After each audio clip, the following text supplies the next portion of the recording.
Le gouvernement en guerre contre X. La justice française exige que l'algorithme de X soit analysé par le chercheur d'extrême gauche David Chavalarias, meneur de la campagne Hello Kit X. Mais comment est-on arrivé à une telle dinguerie? On a entendu le mot dinguerie, dinguerie égale Emmanuel Macron. Vous avez évidemment trouvé juste. Éric Botrel, députin macroniste que vous voyez au centre, à côté d'Emmanuel Macron, s'attaque à X pour protéger, selon lui, la liberté d'expression. C'est un peu comme si Joseph Staline faisait une campagne justement pour la liberté d'expression et la liberté tout court. C'est fini de nous prendre pour des crétins ? Non mais franchement, Macron a tellement réprimé la liberté d'expression que la France ressemble de plus en plus à la Corée du Nord et plonge réellement dans les classements au sujet de la liberté d'expression. Pensez, Macron a fermé en France Rumble, RT, Sputnik, il a supprimé C8 et il veut interdire à peu près tous les médias libres, François, CNews, X, Telegram et YouTube. Et ils nous font, ces gens, des leçons sur la liberté d'expression. Ils osent tout. Et puis ce Éric Botorel n'est pas un inconnu. Lutte contre l'extrême droite, le député Renaissance Éric Botorel propose de nominer les Sleeping Giants au prix Nobel de la paix. C'était en 2023. Vous avez oublié ce que sont les Sleeping Giants? Eh bien, les Sleeping Giants, financés par les démocrates, avaient pour mission d'assécher financièrement tous les médias républicains ou patriotes dans le monde en faisant pression sur les annonceurs.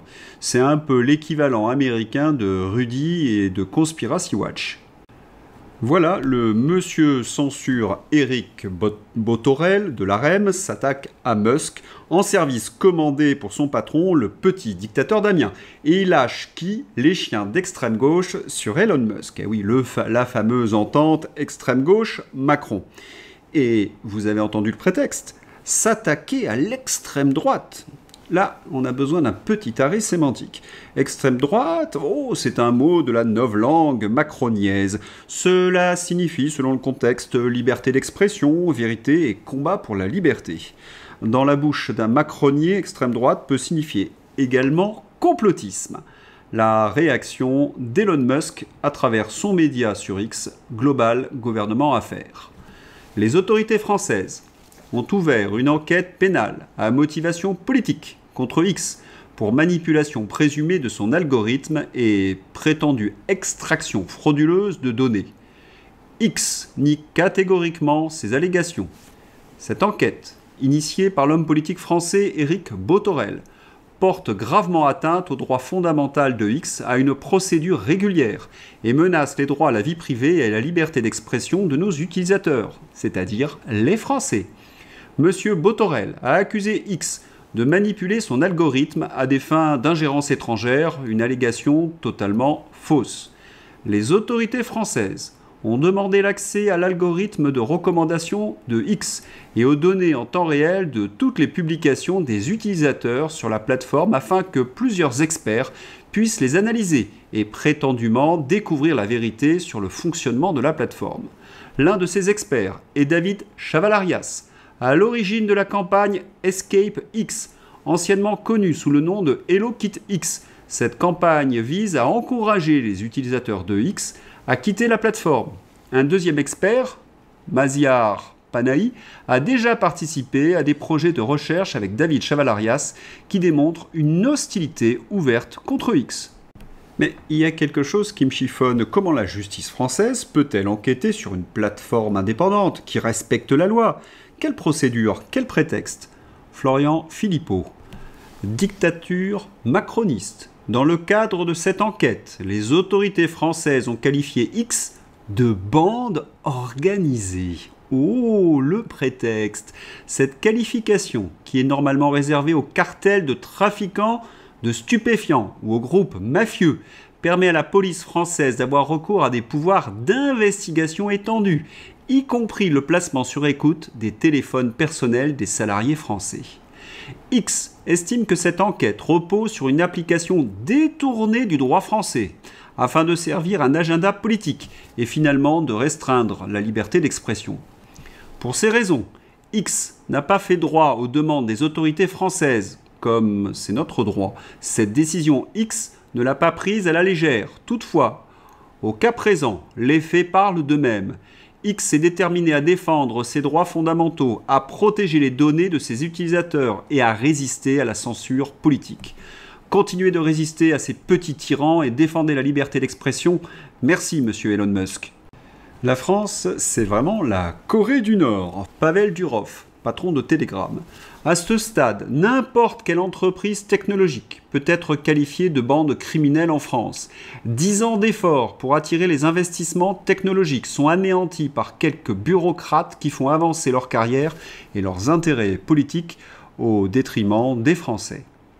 Mais pourquoi une telle accélération de la censure au beau milieu de l'été contre X? Cela sent quand même un peu la panique à l'Élysée. Une seule date qu'il faut retenir, le 10 septembre. Oui, le 10 septembre fait paniquer les autorités. Jaune de Lorraine ou crise de régime. On s'approche d'un point de rupture historique. Le pays est paupérisé, comme jamais. Travailleurs précaires, classe moyenne étranglée, services publics effondrés. Le peuple s'appauvrit pendant que l'État continue de taxer, punir, surveiller. La défiance envers le politique est totale. Plus personne ne croit aux partis ni aux syndicats. Plus personne ne se sent représenté. Les institutions ne protègent plus, elles oppressent. Le harcèlement fiscal est devenu la norme. Redressement, contrôle, taxes locales, redevances absurdes. Tout le monde est pris dans la nasse. Et le consentement à l'impôt, pilier du pacte républicain, est en train de s'effondrer. La réduction des libertés depuis le premier quinquennat de Macron pose d'énormes questions et cela s'est confirmé avec la crise sanitaire. Aujourd'hui, le pouvoir en place va mettre en application une authentification sur les réseaux sociaux et c'est à dessein. Et maintenant, ils osent parler d'efforts supplémentaires, de pédagogie, de solidarité nationale, sans jamais faire le moindre effort. Dans un pays qui ne croit plus en sa classe dirigeante, qui ne veut plus payer pour des privilèges, pour des trahisons, pour des mensonges, ce qui monte aujourd'hui, ce n'est pas une simple colère. C'est une contestation hors parti, hors syndicat, hors cadre. Et c'est bien ce qui inquiète le pouvoir actuel. Le 10 septembre, c'est la convergence des luttes. Gueux, Gilets jaunes et Nicolas Quipet. Alors le pouvoir panique, ils ont peur, ils censurent. Ils répriment donc, mais ils organisent également des contre-feux. Un peu comme cette drôle de pétition.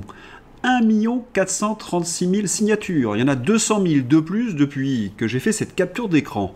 La pétition contre la loi Duplon a pris plus de 430 000 signatures en 24 heures. Il faut un vrai débat à l'Assemblée nationale. Cela me laisse sans voix. La gauche n'est capable de se mobiliser que contre nos paysans. Ah, elle ne se mobilise pas pour la destitution d'Emmanuel Macron. Elle ne se mobilise pas pour la défense de la liberté d'expression. Elle ne se mobilise pas contre la guerre en Ukraine. Elle ne se mobilise sûrement pas contre Pustula et l'Union européenne. J'entends certains me dire « mais c'est un impératif de santé publique ». Mais où était la gauche, les Verts, pendant la crise sanitaire? Tous ces gens soutenaient Emmanuel Macron. Oui, la gauche ne se mobilise que contre nos paysans, c'est un peu la haine du bobo contre la campagne. C'est fou.